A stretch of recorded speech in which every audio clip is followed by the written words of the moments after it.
Civil 20, India 2023 envisions a conception of civil society 2.0 in a world where individual, family, society, market, and state can understand their respective roles better and supplement each other Civil 20 rather than engaging in conflicts. This year, the C20 symbolizes the flame of hope, self-motivation, and selfless service. Amma is grateful to the Indian government for arranging such a high-quality meeting. All the issues raised here are vitally important. This should go beyond a mere physical meeting and become a true meeting, a meeting of hearts and minds. This is the only way to awaken ourselves and others. This year, C20 working groups will focus on integrated holistic health, mind, body, and environment. Sustainable and resilient communities, climate, environment, and net zero targets. Education and digital transformation. Gender equality and disability. Technology, security, and transparency. Lifestyle for environment. Preservation and conservation of traditional arts, crafts, and culture. Human rights as human values. Revival of rivers and water management. Seva, sense of service, philanthropy, and volunteerism.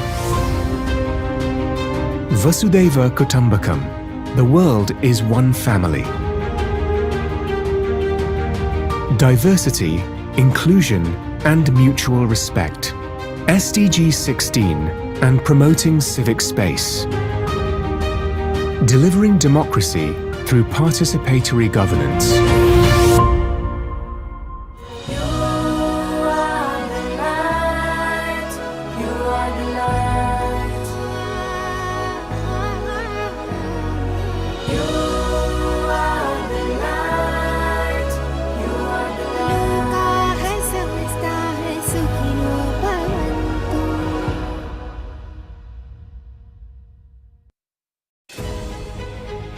Welcome to the Civil 20 TST Working Group of G20, where we are dedicated to promoting access to and use of technology, enhanced security, and improved transparency for advanced societal well-being.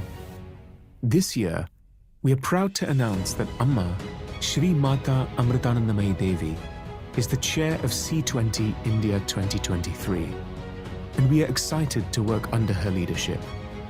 In today's world, due to the advancement of technology, countries and communities are interconnected more than ever.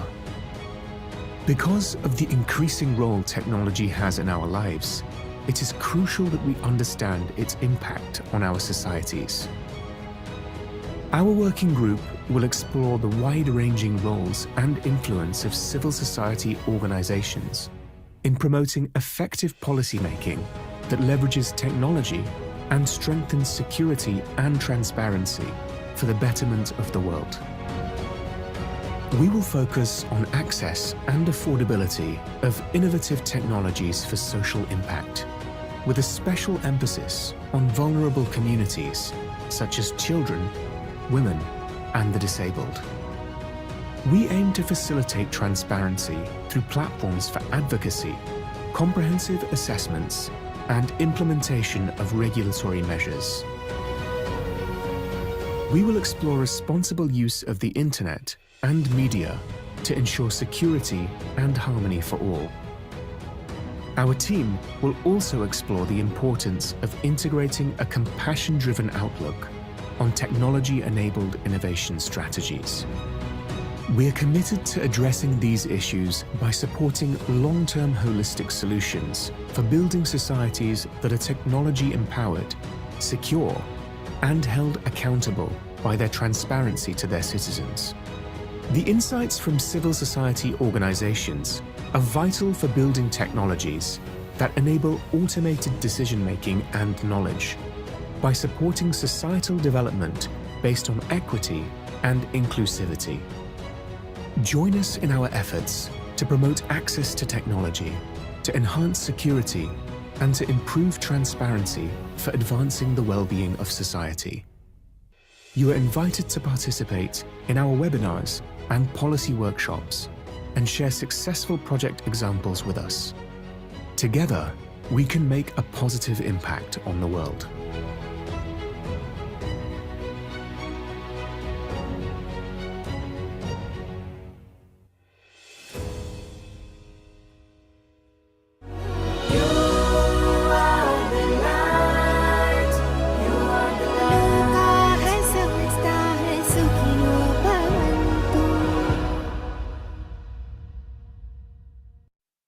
You are the light.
Om Amriteshwarya Namaha.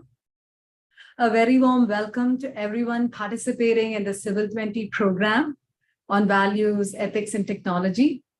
As is with any auspicious event in India, we shall start the program with a prayer. We request Swami Shubamritananda Puri to lead us through the prayer.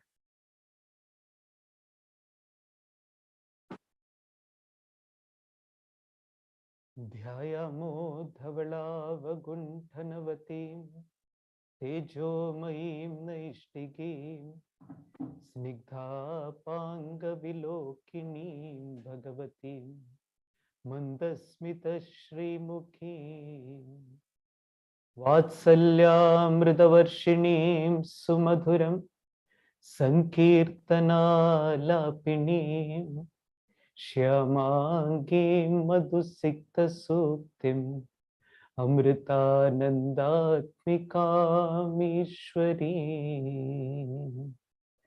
Om Amriteshwari Namaha Om Amriteshwari Namaha Om Amriteshwari Namaha.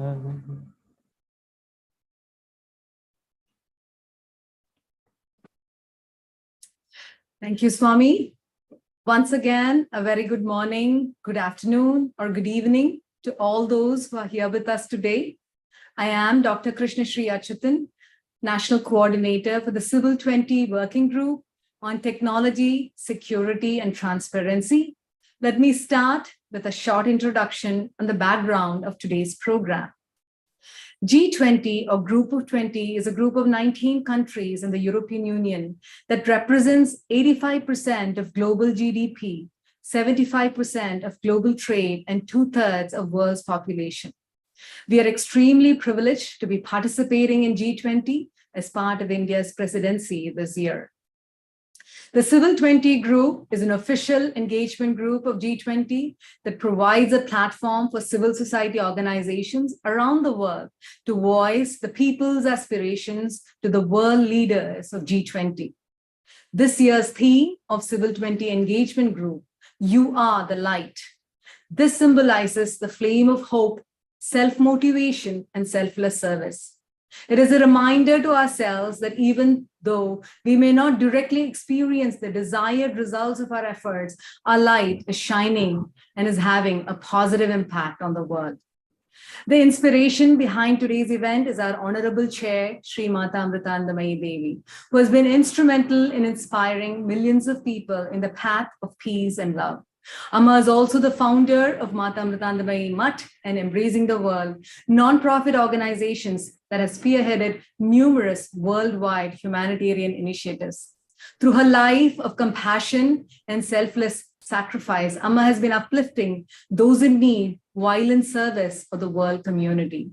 Amma is also the founding chancellor of Amrita University that has a threefold mission of providing education for life and living, compassion-driven research, and global impact. It is today ranked 41st best university in the world as per the Times Higher Education.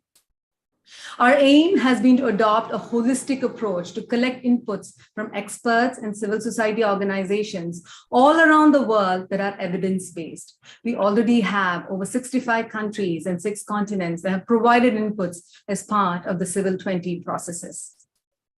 With that, I'd like to welcome all of you to today's program that has participants from 54 countries. Our eminent guests that will deliberate on values, ethics, and technology, the outcomes of which will be integrated into the policy recommendations for G20.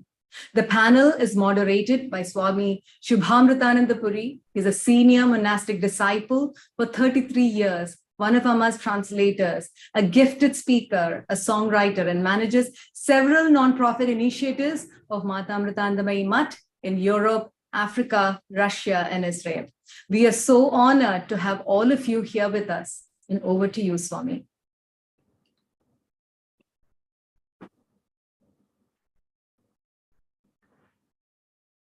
Om Amriteshwari Namaha. A warm welcome to all our distinguished panelists and to all those participating in this webinar from different parts of the world.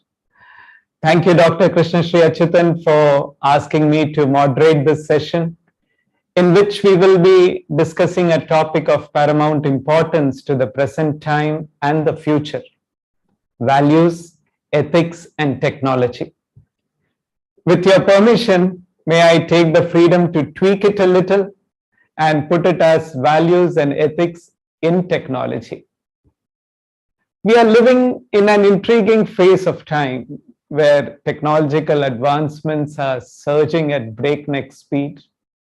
Even this meeting is taking place thanks to technology that connects participants from 54 countries. May it be medicine, engineering, communication, research, entertainment, sports, travel. You name the field, and technology has played a role in enhancing it. At the same time, we have the gloomier side of this advancement affecting individuals and the world as well. Let us look into some recent paradoxes.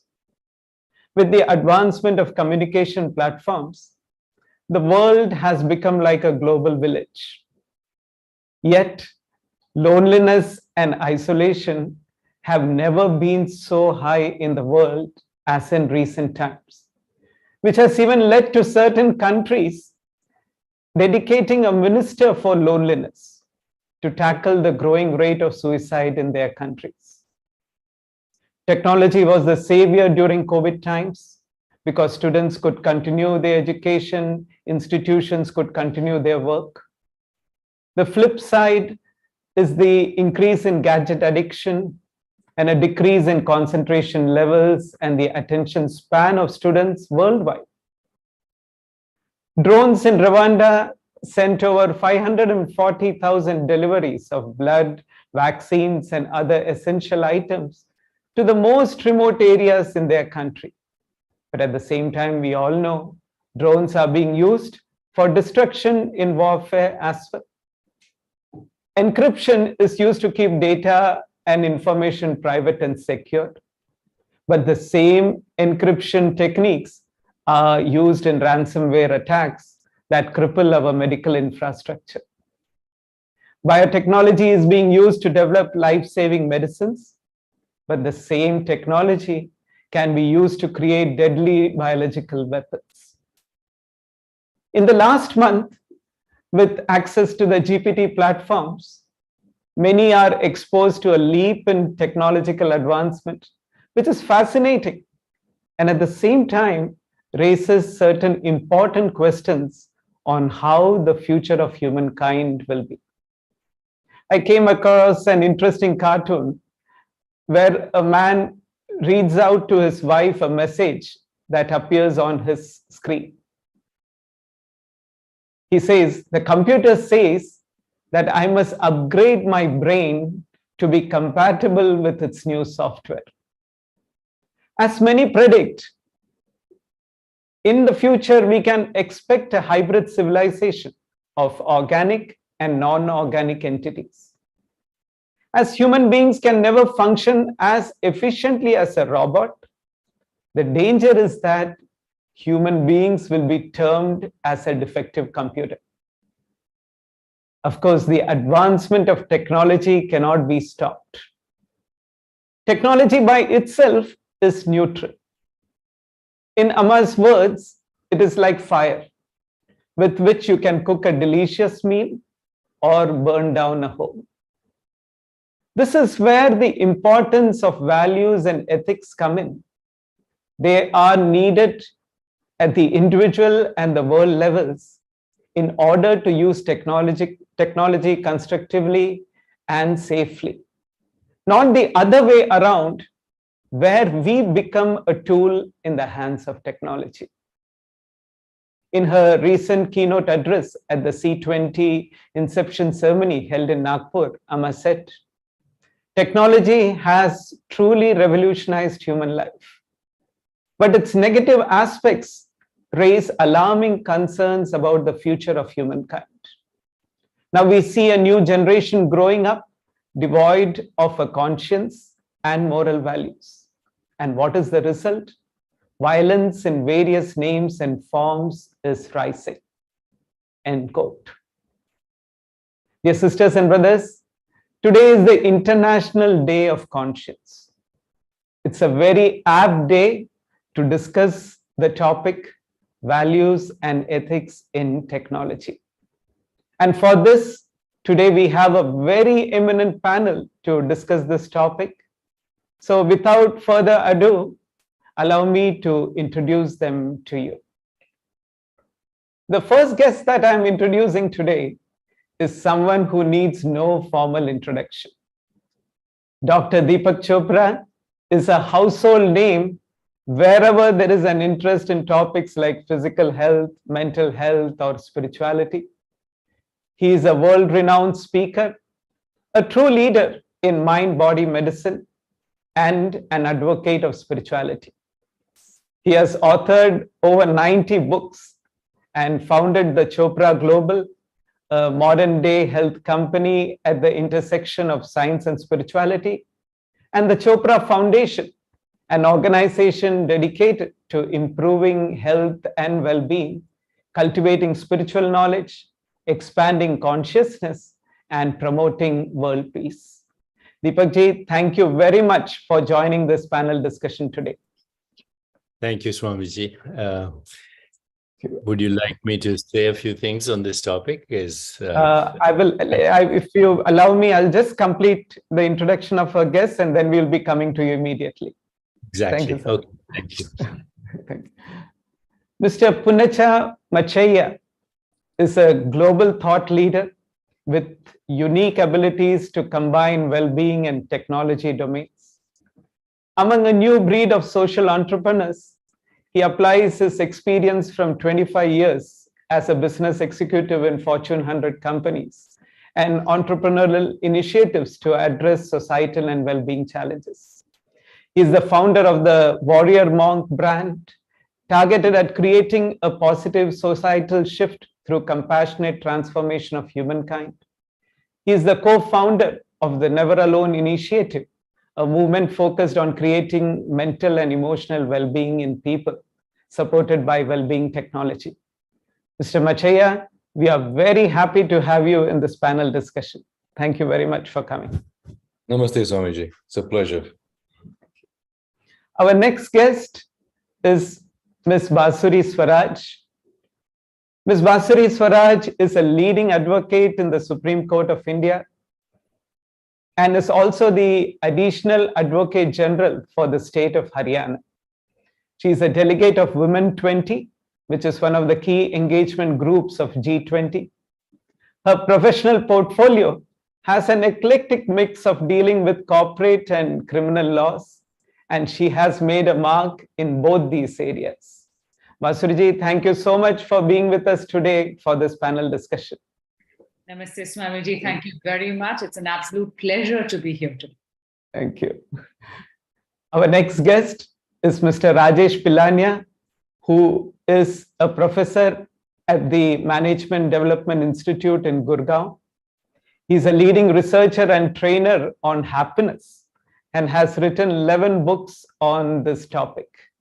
And his happiness strategy, which involves applying concepts using experiential learning, has inspired a huge amount of students in the country and also a large number of executives.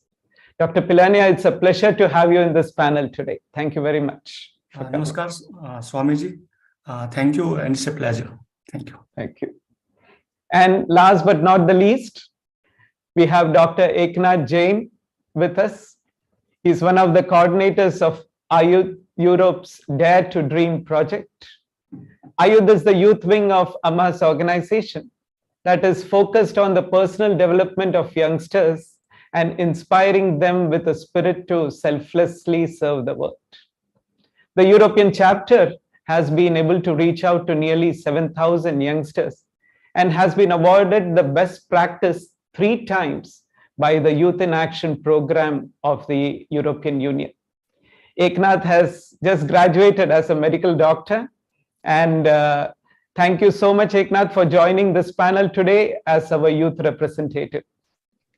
Thank you very much. Thank you, Swamiji. It's a pleasure to be here, and it's a real privilege to be speaking in front of all these hundreds of people in the audience and thousands plus online, as well as these distinguished panelists. Thank you. Our first question today is to Dr. Deepak Chopra. Deepak ji, you have been in the field of helping people find peace, balance, health, and harmony for decades. And in today's world, people's work and social lives are intrinsically connected to technology. What is your recommendation to people regarding how they should interact with technology in a healthy and mature way as a consumer? And what role do ethics and values play in determining people's relationship to technology, both in terms of individual values as well as society values and ethics? Deepak ji, hope you can throw some light on this topic. Swamiji, thank you for having me. It's a pleasure to be with this distinguished panel. And I thank Amrita and Nandamayi and her organization and this beautiful focus on all things important to society right now, including conflict resolution, sustainability, social, economic justice, health, joy, and self-realization. Technology is a part of our evolution. It's been there now since the industrial age and before. I mean, the discovery of the wheel is technology. The discovery of fire is technology.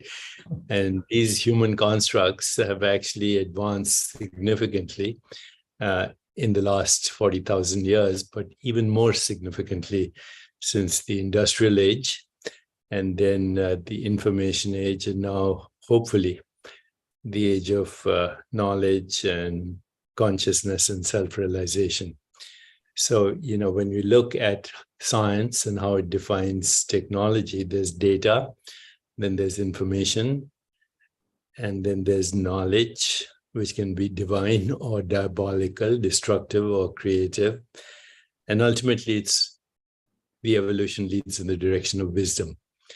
Many evolutionary biologists, including Jonas Salk, said the future of our survival as a species and of other species is based on what he called meta-biological evolution, which is the evolution of consciousness and ultimately the evolution of the consciousness of consciousness, which, of course, in our traditions is called self-realization. Self-improvement is a byproduct of self-realization. I don't think self-improvement can be pursued directly. It leads to a lot of frustration. The essential religious experience in all traditions is transcendence, number one, knowing your identity beyond space and time. The emergence of what the West calls Platonic values like truth, goodness, beauty, harmony, love, compassion, joy, equanimity. And the third experience is the loss of the fear of death. Now, if anyone had this experience, they would be incapable of violence. They would be incapable of even having a tribal or ethnic mind. They would actually be the embodiment of what you earlier called Vasudev Kutumbakam. They would be sustainable in their living. They would see the world as their extended body, and they would feel no separation. So that's our survival if we seek it. We're at crossroads now as medieval minds, unfortunately, and tribal tendencies combined with modern capacities. It's a sure way to sleepwalk to extinction. And many people are calling the next extinction the sixth extinction. That'll be a result of war, terrorism, mechanized death, eco-destruction, extinction of species, chronic illnesses, pandemics, and wars, and total lack of joy or well-being. Where does technology fit in? We cannot stop it. It's part of our evolution. It depends on how we use it. Technology is neutral, always has been neutral. The worst use of our imagination is to use that technology for self-destruction. the best use of that technology is to actually use it to amplify our capacity for evolution to the things that are so important to this organization and other spiritual organizations: seva, selfless service; sangha, global community, not just regional community, Vasudev Kutumbakam; and sadhana, a daily practice.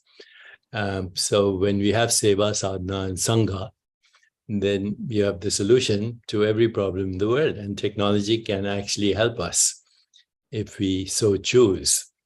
I actually went on some advanced AI platforms, including ChatGPT and some even more advanced than that. And I asked the question that you're asking me of the AI. So my question was, can AI be used to prevent unethical use of AI? I asked the AI if it could help us. And this is the answer. In fact, there are already many research efforts underway in this area, and several AI-based tools and techniques have been developed to help ensure that AI is being used ethically. One approach is to use AI to audit and monitor the behavior of other AI systems. This can be done by analyzing data inputs and outputs to detect patterns or anomalies that may indicate unethical behavior. For example, AI could be trained to flag instances of bias or discrimination in decision-making processes. Another approach is to use AI to develop ethical guidelines and best practices for the use of AI. This could involve creating decision-making algorithms that make ethical considerations, take ethical considerations into account, or developing frameworks for evaluating the potential ethical implications of AI systems. Overall, while AI is not a perfect solution to preventing unethical use of AI, it can certainly play an important role in promoting ethical behavior and ensuring that AI is being used for the greater good. So that's what you get from AI about AI and the best use of ethics. And I do feel that if we engage AI in creating global sanghas, global platforms of service, global platforms for sadhana, including meditation, prayer, self-inquiry, self-reflection, mindfulness, vipassana, and ultimately the 8 limbs of yoga, starting with, the yamas, niyamas, yogasanas, pranayam, pratyahara, and interoceptive awareness, and dharana, dhyan, samadhi, then we can use technology to create a more peaceful, just, sustainable, healthier, and joyful world. It's up to us. We have to be the change we want to see in this world. So that's my unfortunately long answer, but thank you for giving me the opportunity to share it with you. Thank you very much, Deepak. It is something that, really needs to be reminded again and again, that this is something that can be used for the well-being of the world as well. And as you put, for seva, sangha, and sadhana, if technology can be incorporated in a right way, it can be so beneficial to millions of people around the globe. And so the importance of having these value systems to choose the right things, to have the right discernment, to be able to pick up the right things from technology and use it properly, which is, I'm sure, a big responsibility, on people to really be focused. And I think it's also a responsibility for people who have the spiritual wisdom to spread it around to others also, to be, to guide them to choose the right things. Swamiji, with your leadership and this panel and the guidance of Amma, I think this is possible. Thank you, Deepak. We'll be coming back to you with a very important question, which I'm sure many will be interested to listen to. I'll just go to Machayaji. Mr. Machayaji, you have been a successful entrepreneur who has worked in building up Fortune 100 companies. And nowadays, we see so many companies investing in immersive technology that make people susceptible to it, but some may not necessarily be healthy for the individual or for the society. Can you share your views on the role of business leaders in bringing an ethical approach to innovation and promoting techniques that are healthy for society? I think you would be a right person to answer this with your experience. Once again, thank you, Swamiji. I think I'm very grateful to Mata Amritanandamayi's vision, and I was amazed to see the university accomplishments. So once again, based on Dr. Chopra's remarks, I want to kind of comment and say that, we have had technology forever. Like, we go back to ancient wisdom traditions, we had yantra, tantra, and mantra, right? How you use the yantra, how you use the mantra, and how do you use the tantra can be for good, can be for bad.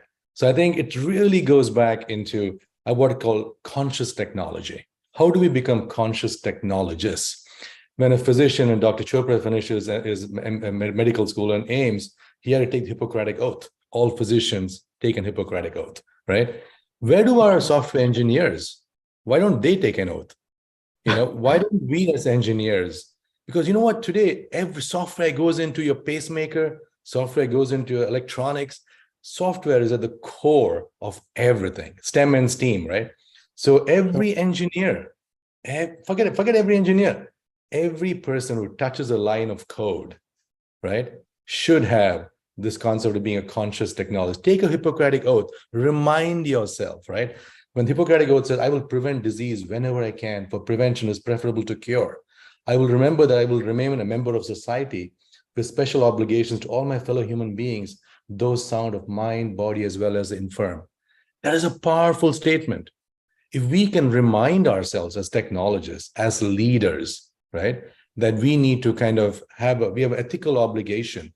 Why don't we, when we finish our MBA or when you get a business degree, take a Hippocratic Oath, right? It is time for us to become conscious leaders, conscious technologists, right? And I think that's really where I would say, I would start with that statement. When you're reminded of that obligation, like Deepak talked about yama and niyama, when you're reminded that before you get to asana, you better do your yama and niyama, then go to asana.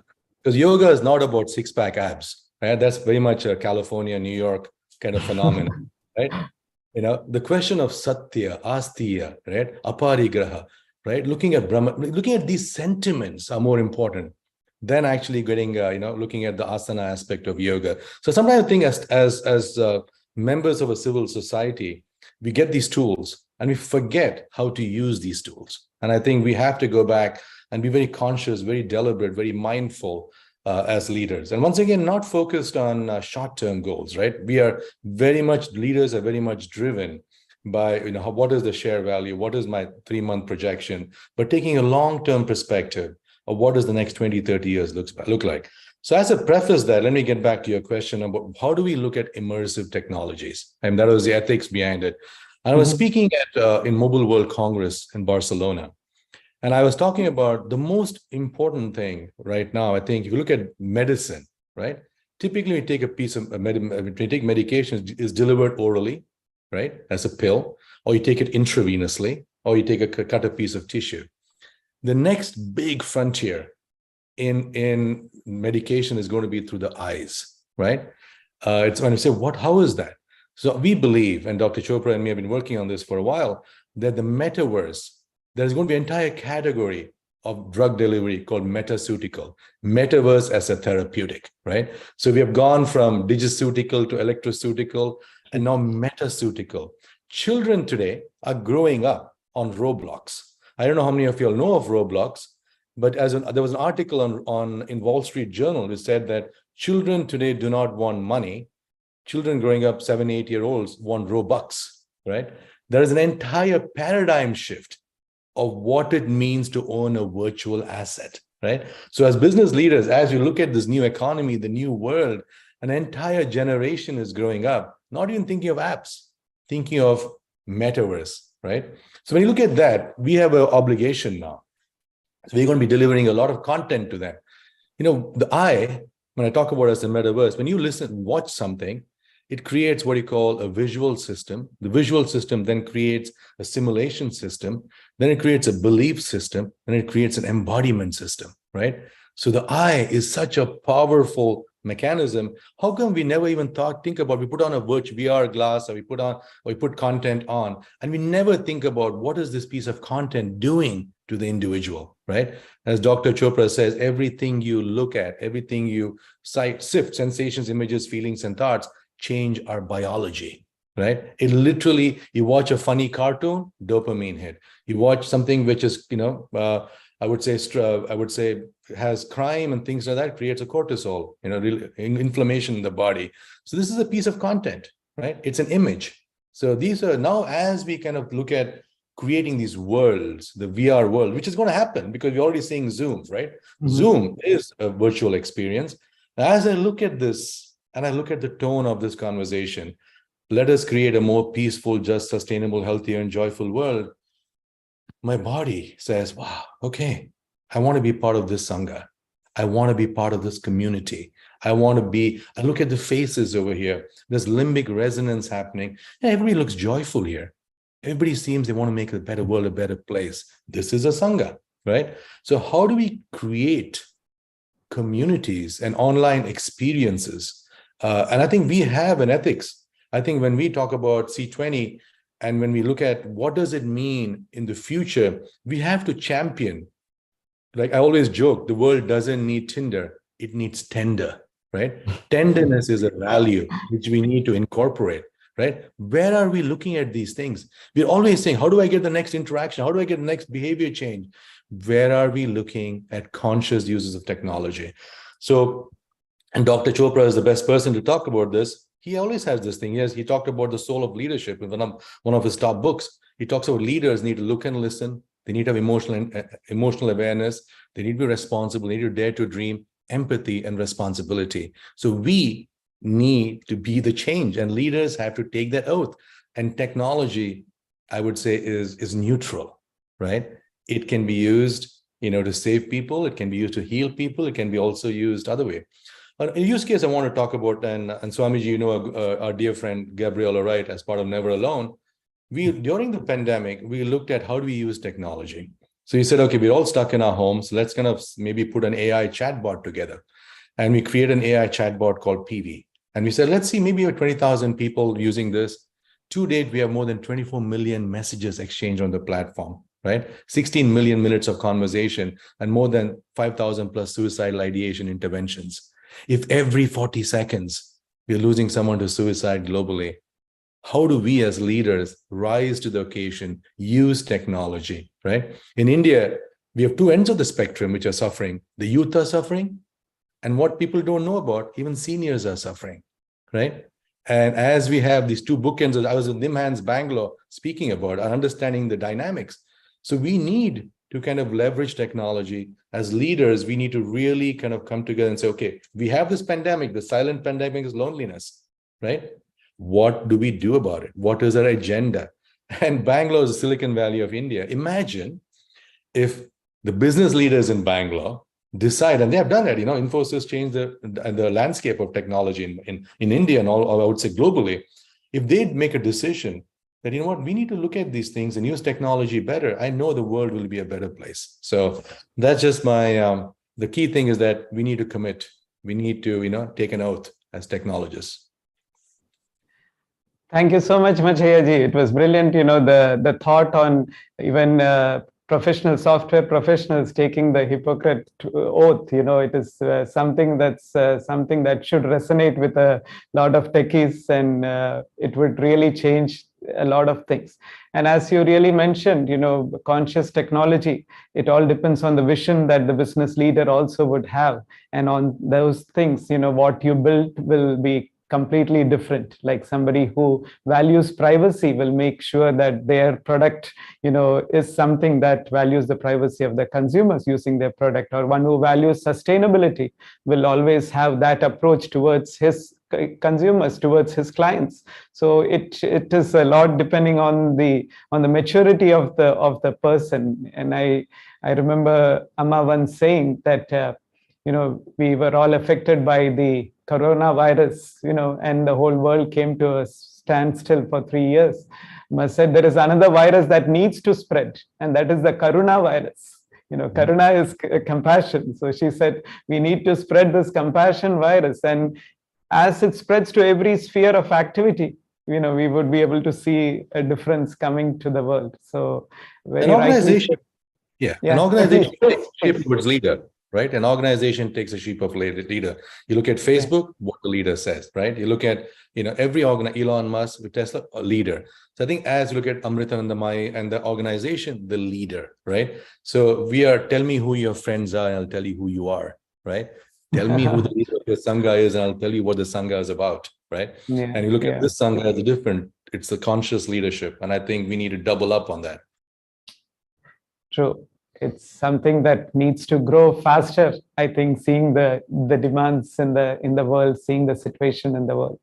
Thank you very much for sharing your insights. We'll surely be back with you also for a question. Basuriji, you are a legal luminary, and hence I wanted to ask a question about legal legislations regarding technology. If a medical drug needs to be introduced in a market, it has to go through a lot of trials before it is approved. But with technology, many of us don't hear of any approval process as such. And we sometimes realize the negative effects of it only after it's become fully functional in society. And by the time, a lot of time has passed away, valuable time has passed away, and people find it hard to wean out of the habit that they have created using that platform. Now, with climate change, had measures been taken decades before, I'm sure we would have been in a much better position regards to global warming. Hope it will not be the same with some of the technological advancements. So I would really want to know, what is your opinion on legislations regarding these new technologies? Thank you, Swamiji. Whether we like it or not, technology is inevitable. And I completely agree with Dr. Chopra that it is part of our evolution. It cannot be contained. And technological advancements are taking place at such a rapid pace that a device or a platform which is launched today, it becomes obsolete within a year. Therefore, to answer your question, we cannot have legislation for every technological innovation. But what we can do are have guiding and regulatory principles.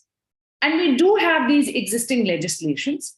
Of course, wherever or whenever there is a vacuum in law, then the governments of the day on a global level are coming together, especially in platforms like the G20, to discuss it further and make sure that such legislations are made in their respective countries. The thing is, every time there's been a drastic development or innovation in technology, people have always viewed it with skepticism and fear. But I personally believe that we need to embrace technology. And it is vital for the progress of the human race. It is, as all my co-panelists said, technology is just an instrument. It is neutral. I'll give an example. Now, something as innocuous as a stone. In the hands of Nal and Neel in the Ramayana, it led to the development of an engineering marvel like the Ram Setu, the bridge from India to Lanka. But in the hands of an antisocial element, the same stone can become an instrument of vandalism. There is a requirement for ethics and ethical use of technology. And as Machayaji asked a very pertinent question, he said, how do we become conscious technologists? I think the answer lies in inculcating good sanskar or moral values in the minds of our young. An iPad can be used to teach the Gayatri Mantra to a child, or the same can be used to incessantly play Baby Shark. But moderation, I believe, is key.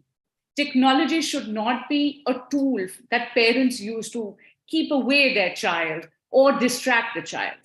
These days, parents are completely unaware of what content the child is exposed to. What is needed is for the parents or society or guardians to spend time with the children, teach children on how to use technology for good. I draw an example from the Mahabharata to illustrate what I mean about good sanskar. So both the Ashwatthama and Arjuna were fierce warriors. They were taught by the same teacher, Guru Drona. And both had access to the same technology, the Brahmastra, which would be akin to a nuclear weapon in modern day. However, Ashwatthama used it to kill King Parikshit while he was still in his mother's womb.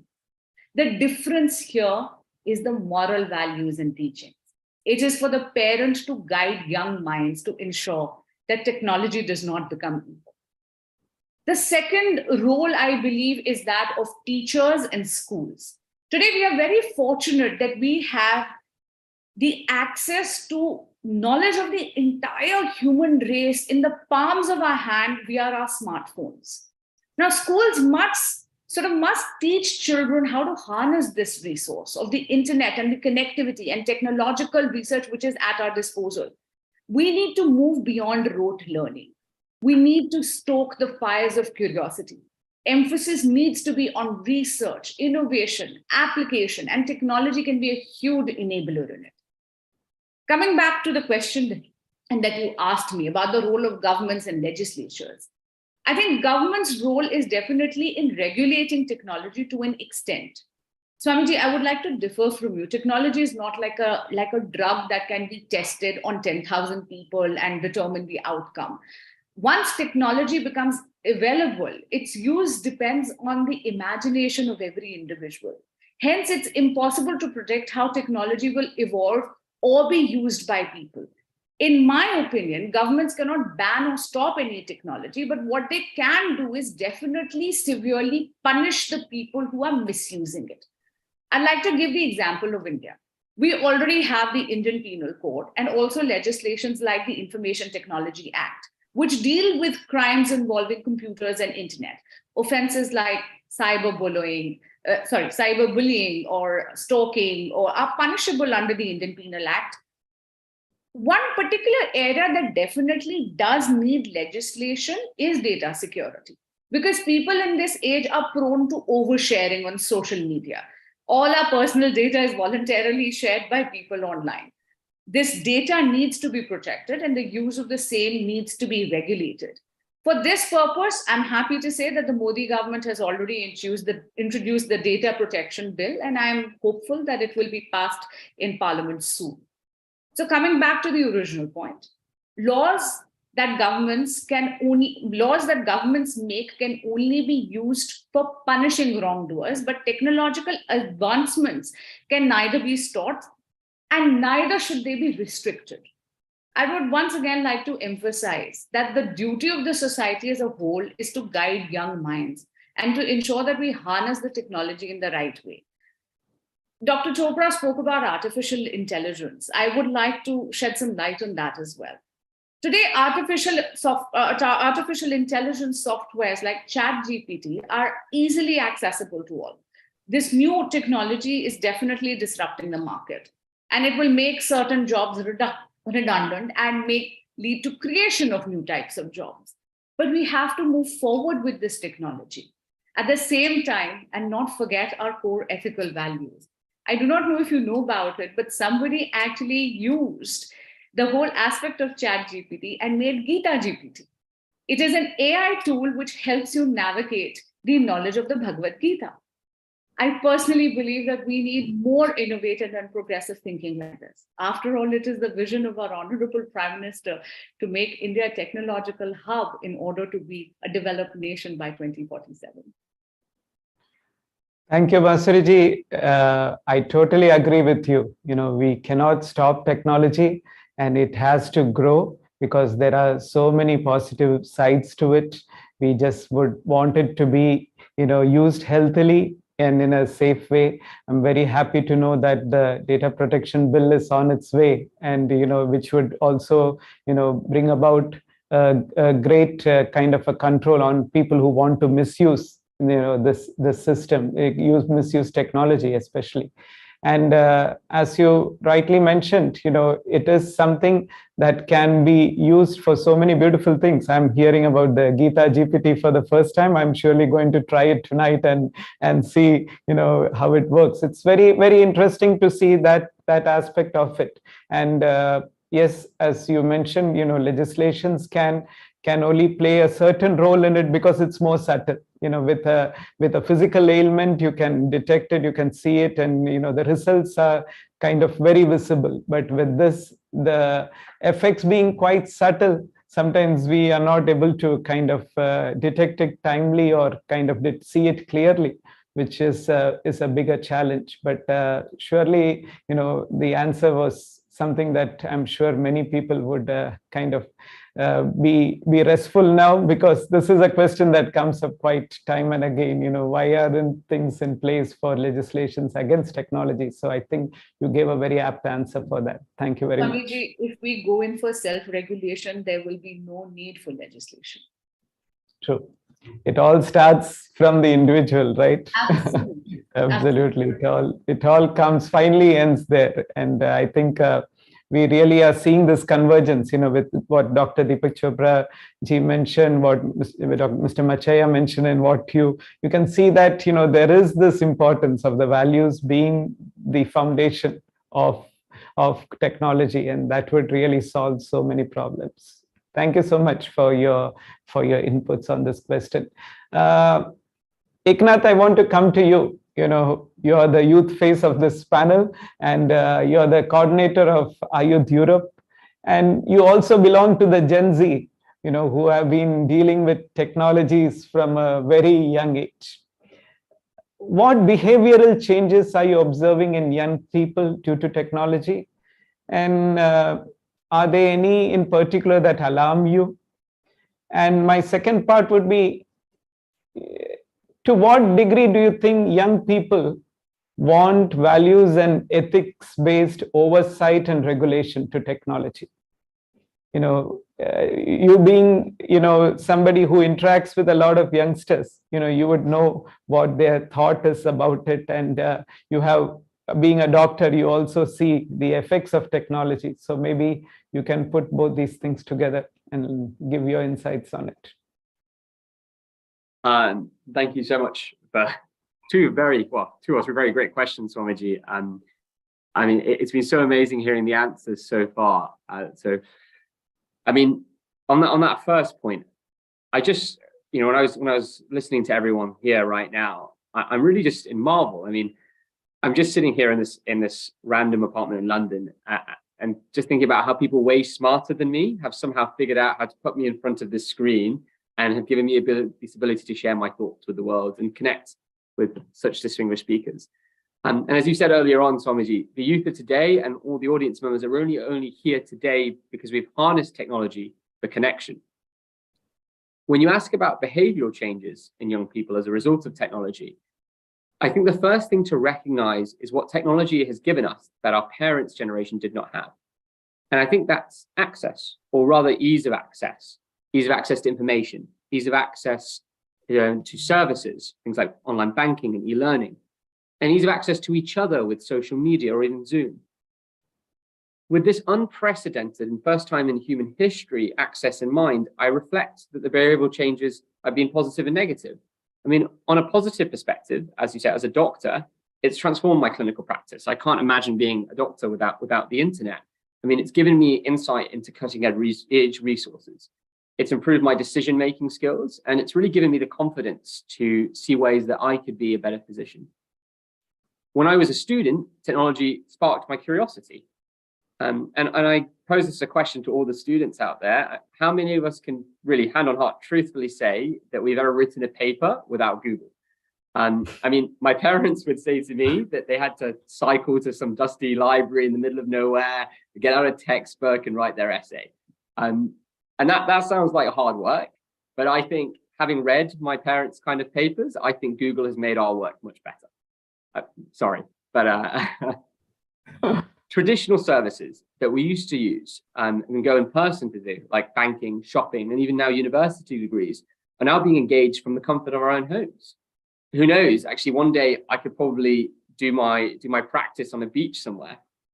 And young people are using these services much quicker, easier, and earlier than ever before.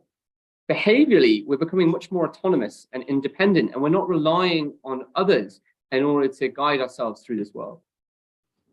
As a youth activist and coordinator for iYouth, as you thankfully introduced as the youth branch of Embracing the World, as a plug, please check our social media for more.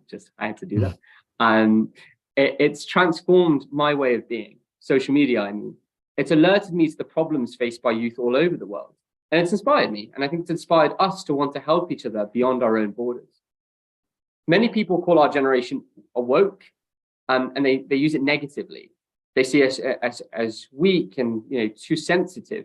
But the way I see it is that the information on the internet, the virtual civic engagement projects, and really being able to connect via social media means that we have become the most empathetic, socially aware and capable generations, really able to help others more than ever before.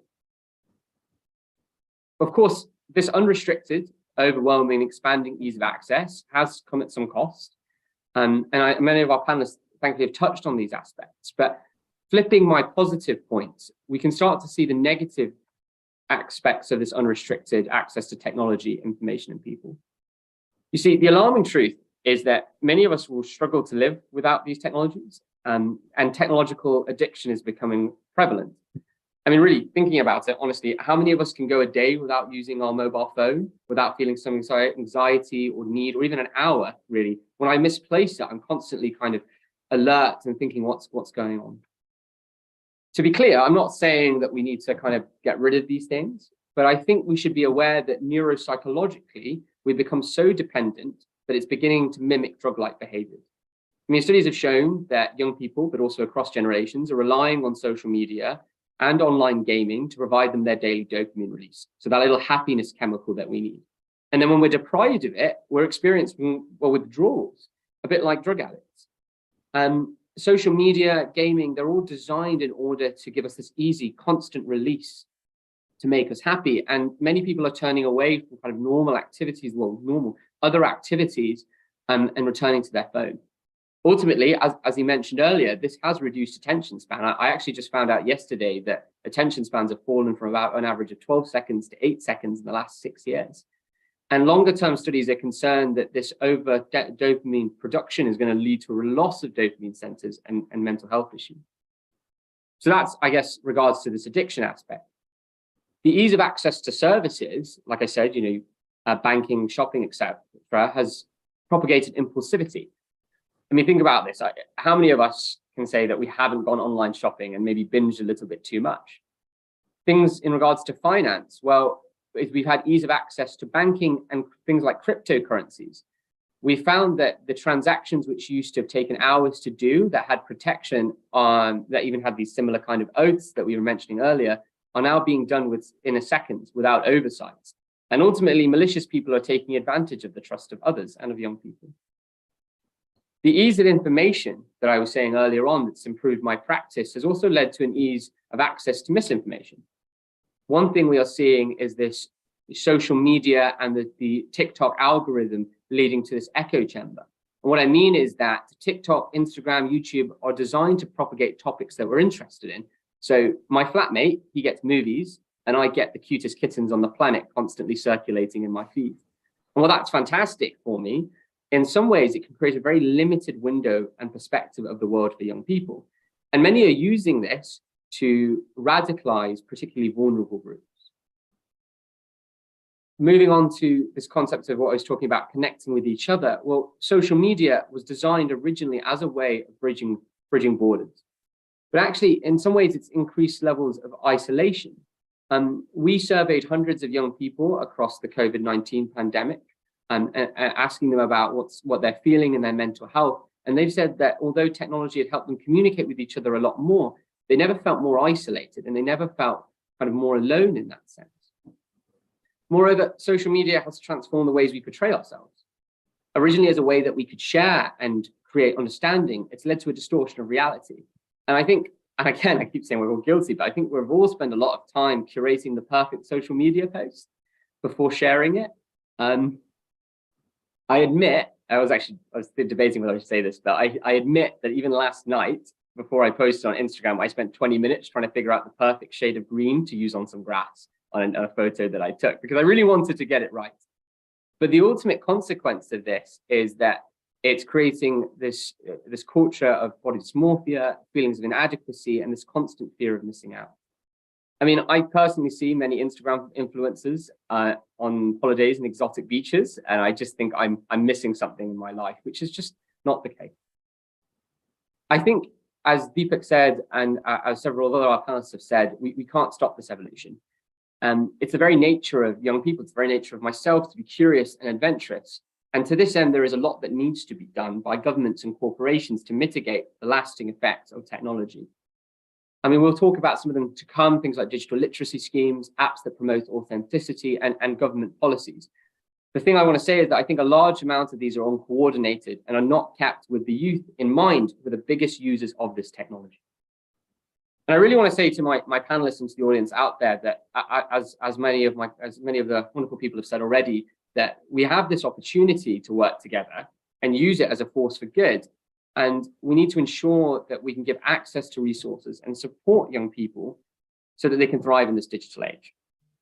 And yeah, so the second question, I hope that answers the first question well enough. But your second question on AI and regulation, it's a challenging and it's a very important question. I mean, you're right, with everything with ChatGPT and OpenAI.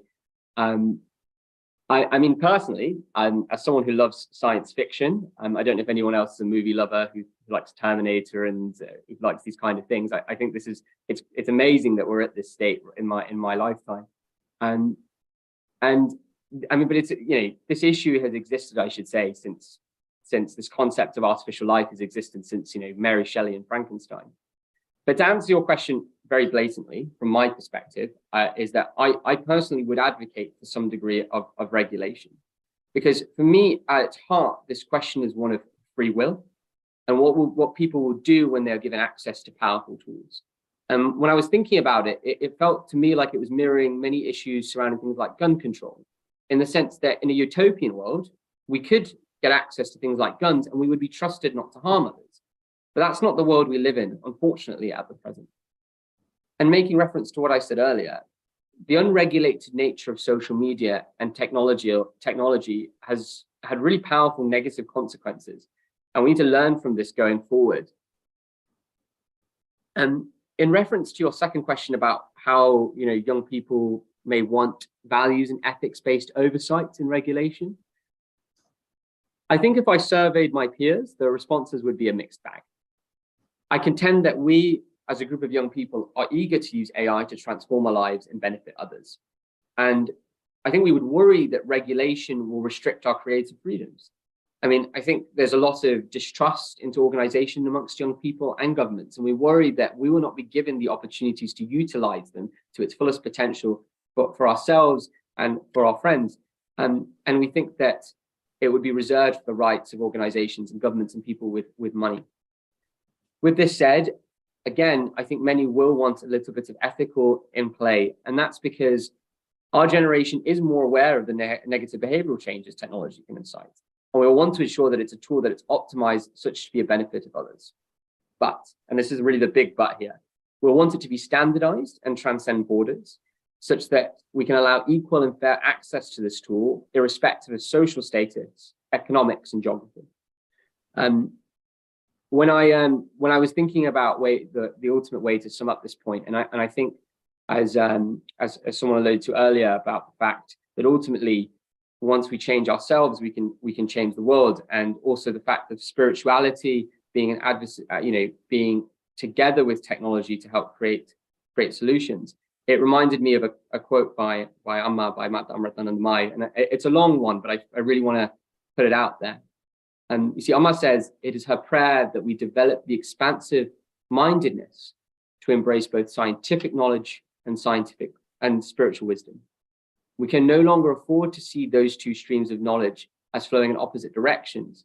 In truth, they complement one another. If we merge these streams, we will find that we are able to create a mighty river, a river whose waters can remove suffering and spread life to all of humanity.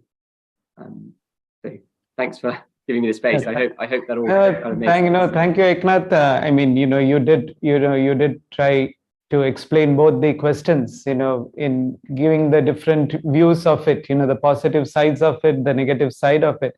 And the third, And the second part of the question, I totally agree with you. It would be a mixed bag of responses, because there will be a part that says, yes, we want it to be regulated in some way so that it's more safe for us and for the future generation. But then there would also be a part that would say, no, we want to have a free run. We don't want any kind of restrictions put on us. But let's hope our youngsters will be, mature enough to handle it and will use it for moving ahead in life and for making the world a much more peaceful and safer place.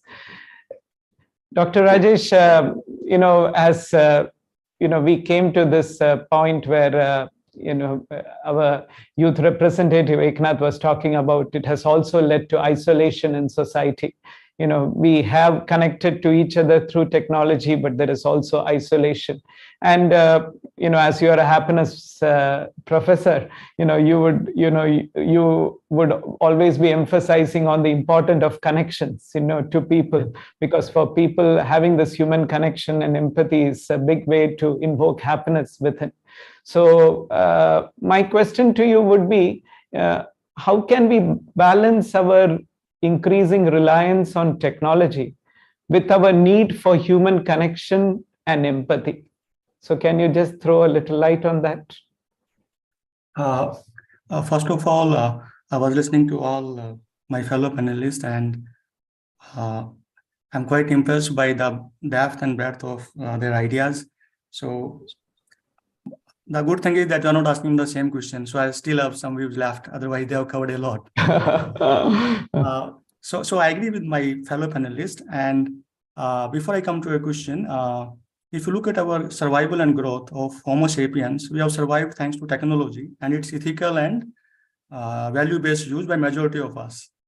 The recent example is COVID. We survived COVID because of technology.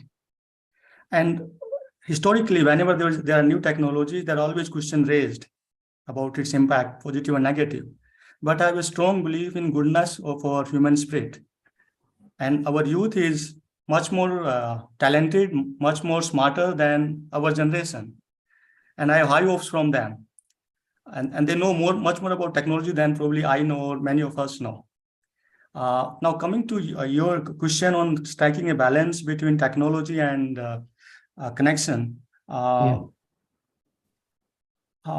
So what we discuss in my research in my courses is that happiness lies in a balance, living a balanced life, whether it's technology or connection or any other sphere of life.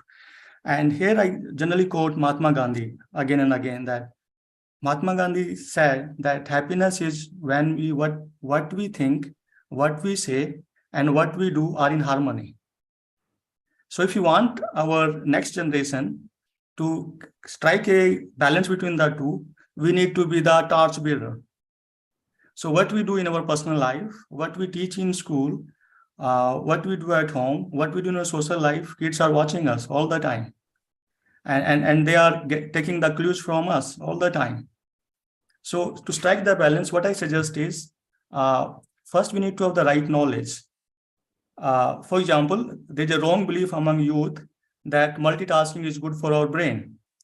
But research shows that multitasking is not good for our brain. Our human brain is incapable of doing two things simultaneously. What it does is it alternates between two tasks. So the first thing is that we need to give the right knowledge to our youth. Second is, knowing is not enough. I was talking to my 19-year-old nephew, and he said, Mamaji, I know everything about this topic. I know a lot, but the problem is in implementation. So what we need to tell them is how to do it in their daily life. So we can start by suggesting them that start with small changes, because research shows that in behavioral change, if you ask somebody to change 100% in a day, they will not, majority will not. But if you ask them to change 4%, majority will do this. So if we ask them, okay, beta, look at the time that you spent on technology every day. Can you reduce 10 minutes and give that time to connecting with the family or friends? They would do this 10 minutes. If you ask them to do 2 hours from the beginning, they would make excuses, right? Second is, if we ask them to make like technology friends, like friends who decide together how we are going to strike a balance together. Because what we have learned in research is that when you do something alone, it's much more difficult. But when you do it in a group, it's much easier. So if they can find a buddy, so let's say ethical and value-based use of technology buddy, and they discuss every week that how are they doing? Are they saving 10 minutes daily and giving that time to connect with others, right? And third is, we also need to give our youth a chance to be human. We all make mistakes. So we need to probably also teach them how to be more conscious, because when they are conscious, they would take all good decisions. But the problem is the time that we stay conscious is a very short time period, and then other things of life take over, right? So if you do these three things, that we tell them that we become the torchbearer of how to use technology. We tell them the right knowledge, and we give them the right implementation tool. It's possible that they would be able to strike a very good balance. And what we do, like one of the research projects that we do is we do this global happiness photo contest. And a lot of young people, they are using technology phone to submit photos. And what we find is the number one category of photo is not about technology. It's about some kind of relationship. They are saying happiness photos when they are spending time with their friends or family. So I think they're already aware of this. We need to do some kind of hand holding, and they can do much better than we are doing. For example, in India, we don't care about cleanliness that much. But thanks to Modi government and Swachh Bharat Abhiyan, other day I was on the road and I saw that somebody, a senior person, was trying to throw something on the street, and his young kid asked him, "Don't do this." So I think our next generation, the youth, they are much more aware, much more smarter than us. And if you do a bit of hand holding, they will be able to strike the balance between technology and staying connected, and overall staying much more happier than our generation is. Thank you, in the interest of time. Thank you so much, Rajesh. You know, what you mentioned is very relevant. You know, rather than just telling our kids at home or youngsters that, you know, don't spend time on technology, or, you know, or just saying that, you know, be in touch with your friends or be more socially available to people. It would be good to give them short-term goals. You know, these are things that really sometimes are easy for our youngsters to follow. And once they get a taste of it, you know, a taste of how amazing it is to be with family, you know, how much they can learn and how much they can enjoy just being with the family. I think it really makes them more, you know, more focused on developing more, you know, human bonds rather than just being stuck in the gadgets, because it's a very important thing that we need to really get. And as you said, youngsters are very much aware, and they really need to, you know, kind of get it across to others who are stuck in it, you know, who are stuck in this kind of an isolation, to come out of it. And I'm sure they can do a great job. But thank you for your inputs on this question. Deepak ji, we have a question for you.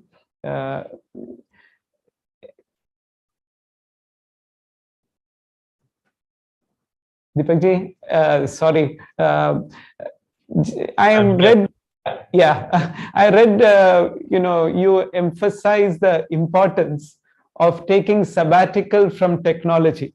You know, you mentioned that just like we take sabbatical from work, you know, it would be good for people to once in a while take a sabbatical from technology, and, you know, spend some time in silence, some time, you know, in being kind of peaceful and alone somewhere.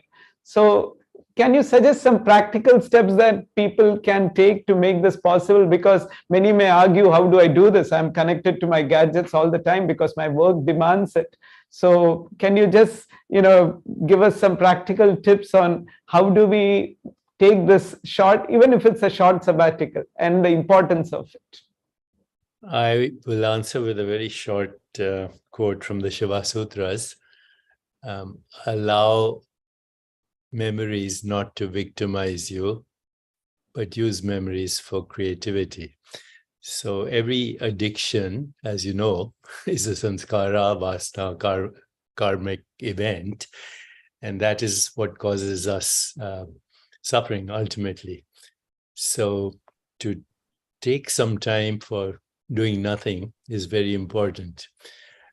I recognize that sadhana is very important, but even spiritual pursuit can become an occupation. Even spiritual pursuit can become an occupation. How do you stay unoccupied? It's been my practice for many years to take 1 week of silence every year. I'm extending that now since I'm 76 and have the luxury of doing that. But for those who are beginners, I would like to suggest that schedule your day and be totally mindful of what you're doing at that time. So there's technology time. For me, that's in the morning and the evening for, say, half an hour or 1 hour.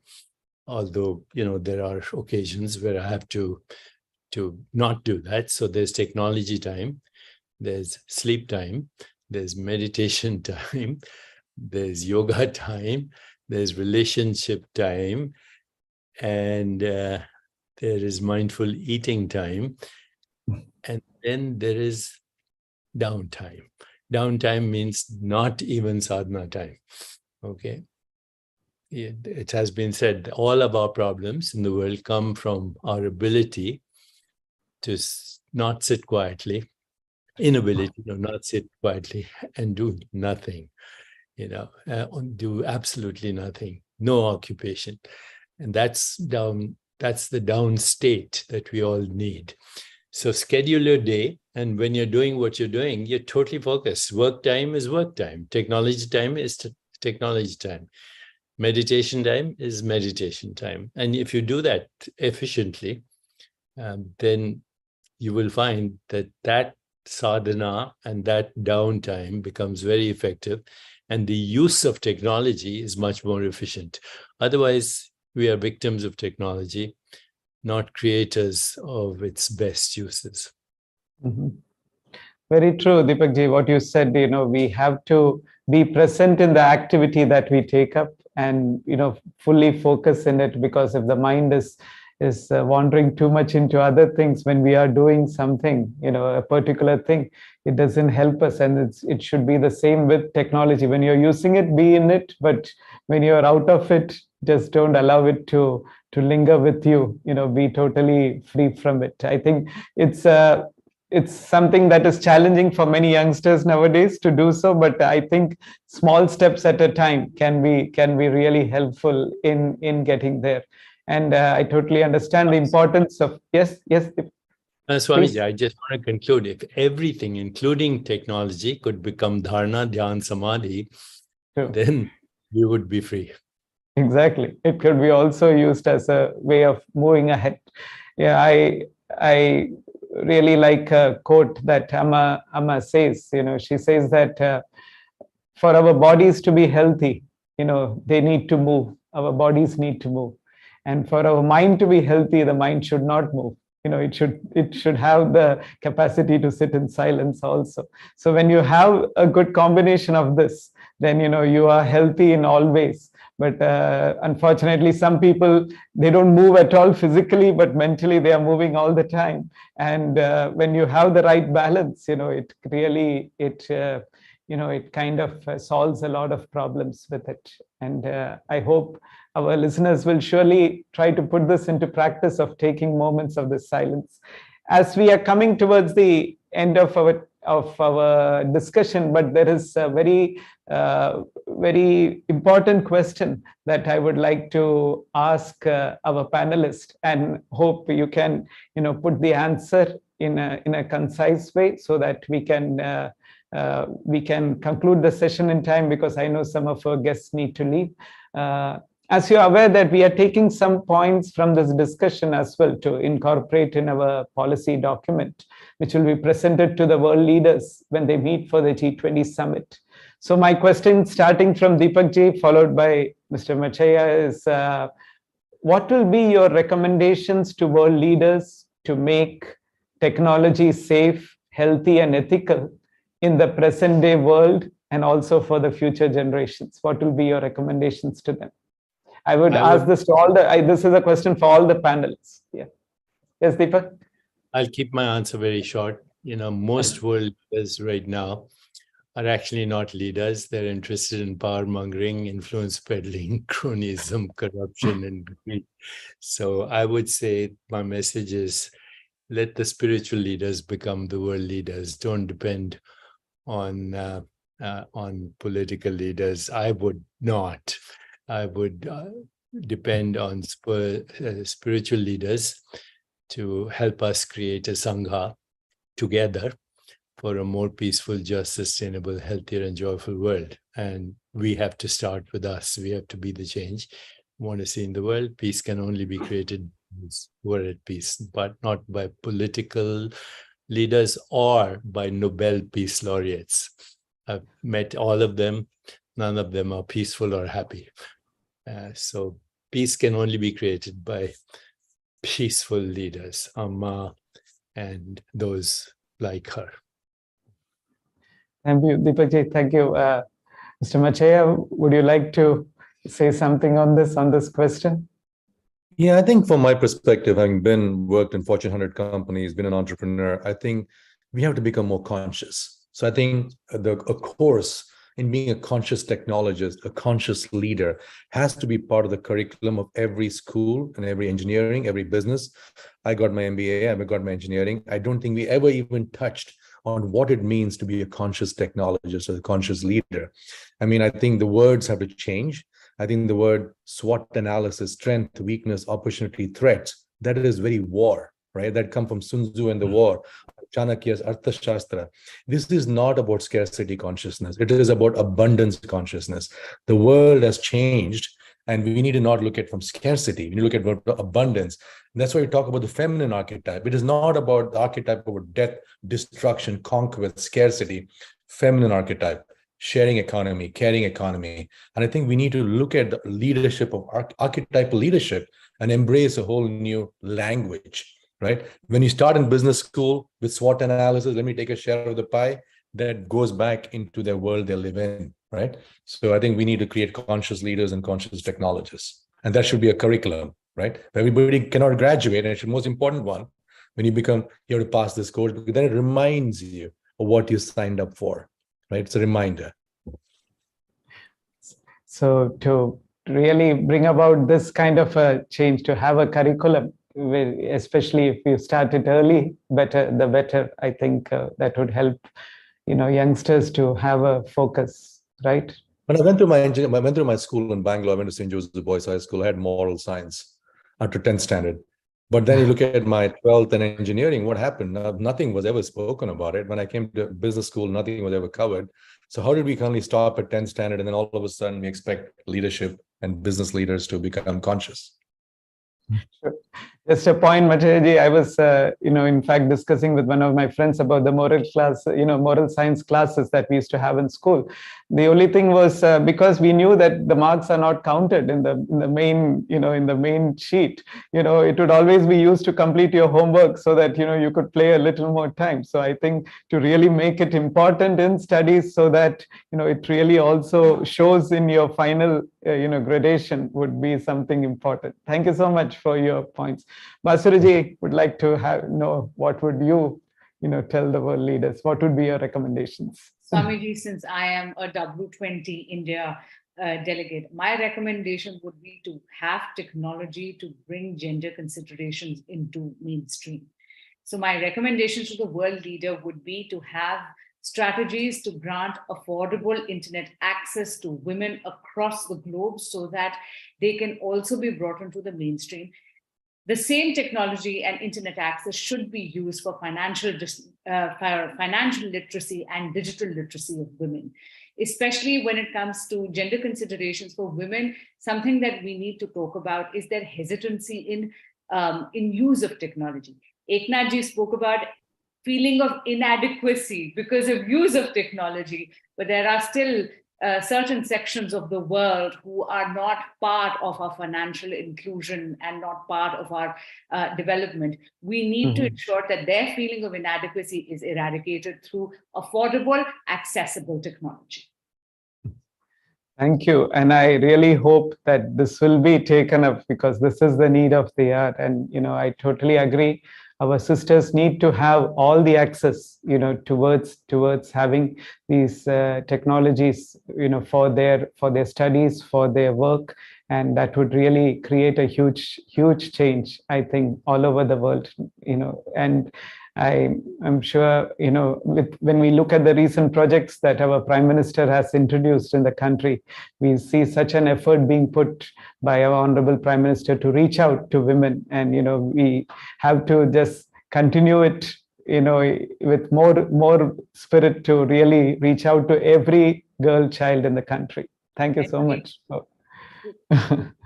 Thank you. Eknath, yes. Thank you, Swamiji. I'll try and thank you everyone for sticking with my rants and things I'm saying. So I'll try and think of only like 3 things that I really wish for the people out there to listen and take away. And if any policymakers out there, I think the first thing that I really want everyone to take away, and it's something that's said already by Mr. Punacha, which is that essentially phones are now acting as a new body organ. And just as we teach kids and people how to walk and run sensibly, we need to be teaching them how to use technology responsibly. And to me, that comes in 2 forms. The first are robust digital learning and literacy programs, and the second comes from mindfulness programs. So digital literacy programs in places such that have been done like within India and the UN, or countries like Estonia and Finland, take kids from a very young age in schools and teach them about their journey with technology and get them off on the right footing for it, showing them the pros and the cons of it, how they can use it. The second about mindfulness is that, and I think this is something that we've echoed throughout this entire panel so far, is that it's very easy to go into technological addiction, and meditation and mindfulness practices allow us to step away from the phone, let us step away from the internet and engage with ourselves, and such that we can then use technology in the best ways possible. To me, the final point, and to me probably one of the most important things, is that we need to start including young people in the decision-making processes. And I think there's been a hesitancy for a long time to include us because people think we're inexperienced or naive. But let's be honest, there are kids half my age even who can use technology better than me. In fact, my friend's 7-year-old son told me about ChatGPT in preparation for this panel. And when I say include us, what I don't mean is just talking to someone or asking a friend or someone you know about their perspective. I mean sitting down with groups of young people, doing surveys and focus groups, irrespective of their background or their geography. I think that in order, we need to start thinking about how we can foster a generation of critical thinkers, innovators, and responsible digital citizens who can navigate the complexities of this world. And only by including young people in the decision-making process that we can really create policies that reflect their values and concerns. So I really advocate that we should be working together across generations to build strong communities where our youth are equipped with the skills and the knowledge to thrive in this digital age, and hopefully be a group of people who are dedicated and compassionate with a shared vision for us all. Okay. Work with us, train us. Let's get it rolling to a better future.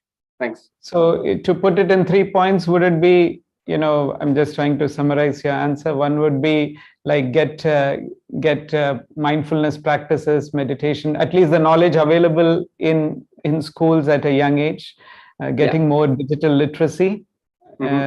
And the third thing is making youth a part of policies, to discuss with youngsters, also to have the youth voice heard in policies. That would be the 3 points that you would put, right?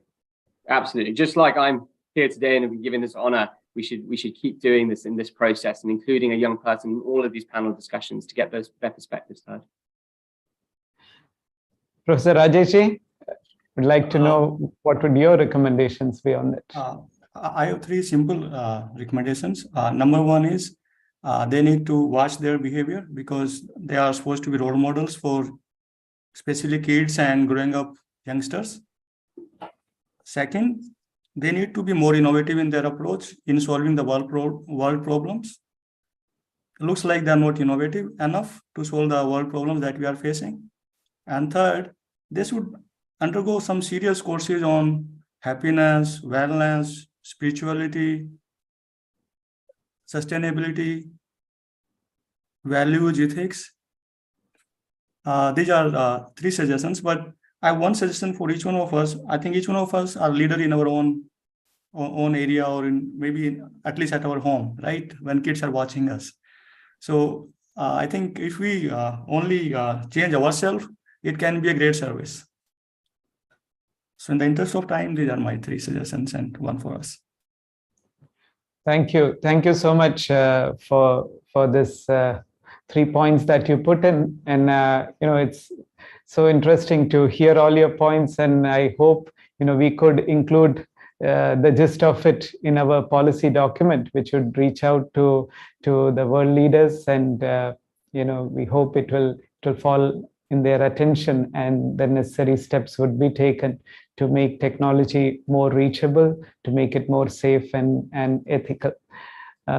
So as we come to the end of this discussion, let me thank all the eminent panelists, Dr. Deepak Chopra ji, Mr. Punacha Machaya, Basuri Swaraj, Eknath Jain, and Professor Rajesh Pilania. Thank you so much for taking time of your busy schedules to be with us today. I'm sure all the participants will agree with me that it has been a very nourishing and a thought-provoking session that we had. And I'm sure they would want to listen to you for a longer time, but due to the constraint of time, unfortunately, we have to stop here. And in conclusion, I think we have all come to the firm, firm conviction that incorporations of values in technology is essential for creating a better world. And as technology continues to shape our lives, it is crucial that we prioritize ethical considerations such as privacy, transparency, and accountability. As Basuriji said, if it's not followed, then we take strict steps against them. We have laws that can support that. And by doing so, we can ensure that technology works for the benefit of society as a whole and not just a select few. There's a quote by Alvin Toffler that comes to my mind. Our moral responsibility is not to stop the future, but to shape it, to channelize the destiny in humane directions, end quote. So I think this is what, we all aspire for, and we all dream about that. This will not stop, but it will take humanity in a proper direction towards peace and harmony. And for this, we need to give values the right place in our life. Let us work together to create technology that aligns with our collective values and contributes to a more equitable and peaceful future. And may the grace of the Divine Mother help us achieve this goal. And let's hope that the world will use technology in a way to spread peace and love, and not for anything else. We, as Martin Luther King said, we don't need misguided men. We need, people who have the right direction. In today's times, we have missiles that go pinpoint accuracy, but we have misguided men, and we don't want that to be there in the future. And let's all hope that technology will be used for peace and happiness in the world. Thank you to all the participants from the 54 countries who took part in this event, and hope we will have more opportunities in future as well. A big thank you once again to all our panelists, to all our participants. Om Amriteshwari Namaha.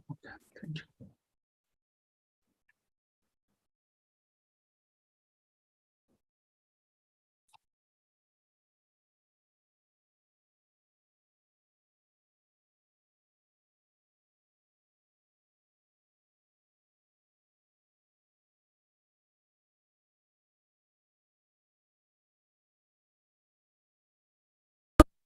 Thank you.